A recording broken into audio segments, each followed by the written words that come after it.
चला तर आज आपण ना गवारीची भाजी बनवूयात। मी आधी गवार बारीक अशी कट करून घेतली आणि त्याच्यानंतर स्वच्छ धुवून घेतली आणि मग थोडीशी मी तेलात अशी भाजून घेतली। तर काही जण उकळून घेतात, मी भाजून घेतली। काही जण तशीच बनवतात, पण जरा भाजून घेतली ना खूप छान लागते, खूप मस्तच लागते। तर त्याच्यानंतर ना मी त्याच्यामध्ये एक बटाटा पण टाकणार आहे। तर मी गवार भाजून घेतली ना त्याच कढईमध्ये मी तेल टाकलं लगेच। तुम्हाला कढई जरा करपलेली दिसत असेल कारण मी गवार भाजून घेतली आहे। आणि त्याच्यामध्ये एक चिरलेला कांदा टाकलेला आहे। थोडीशीच भाजी म्हणून एकच कांदा टाकला, थोडीशी जास्त असेल तर तुम्ही 2 टाका। तर कांदा लाल होत आलेला आहे। साधी सोपी आहे एकदम, आपण जे रोज बनवतो तसं, पण प्रत्येकाची बनवण्याची पद्धत थोडी वेगवेगळी असते म्हणून दाखवण्याचा आपला प्रयत्न असतो।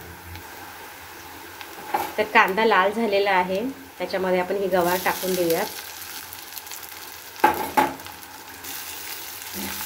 त्याला थोडंसं एकत्र करून घेऊयात।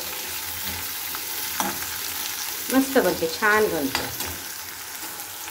एक चिरलेला बटाटा बारीक कापून घेतला मी, तो पण याच्यात टाकून दिला कारण ऑलरेडी आपले जी गवार आहे ना गवार ती ऑलरेडी आपण भाजून घेतलेली आहे, ती थोडीशी शिजलेली आहे म्हणून बटाटे मी बारीक कापून घेतलेत आणि त्याला आता एकत्र करून घेते मी।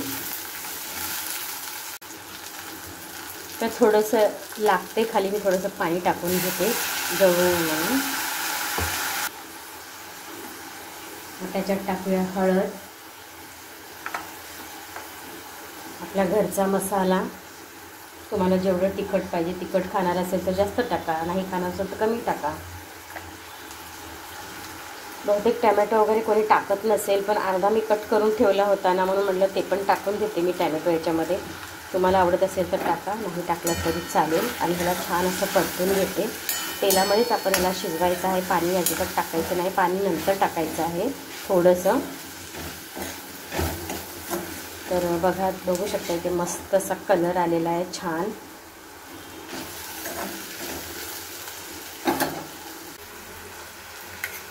ही जी चटणी आहे ना, मी इडली बनवली होती ना त्याच्यासोबत खायला मी बनवली होती।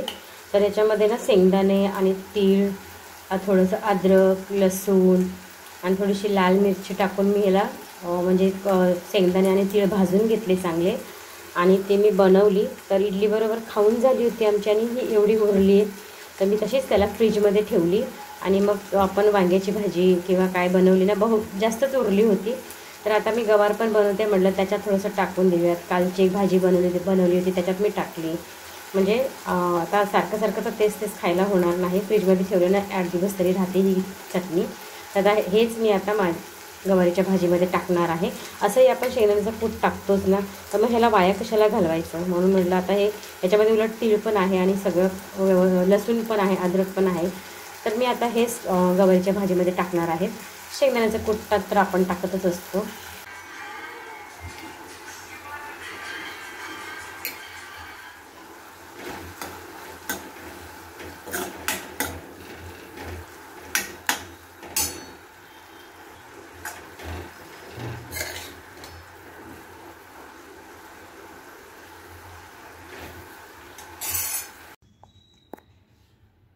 तर चला, आपलं इथे ताट तयार आहे। तर चपाती आहे, गवारीची भाजी तुम्ही बघू शकता किती ह्याला छान कलर आलेला आहे। डाळ आहे, भात आहे आणि थोडीशी गवारी मी तव्यावर भाजून घेतलेत।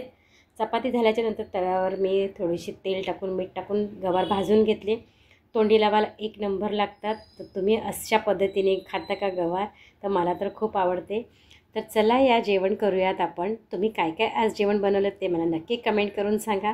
प्लीज व्हिडिओला लाईक करा, प्लीज लाईक करा व्हिडिओला आणि कमेंटसुद्धा करा आणि सबस्क्राईब पण करा प्लीज।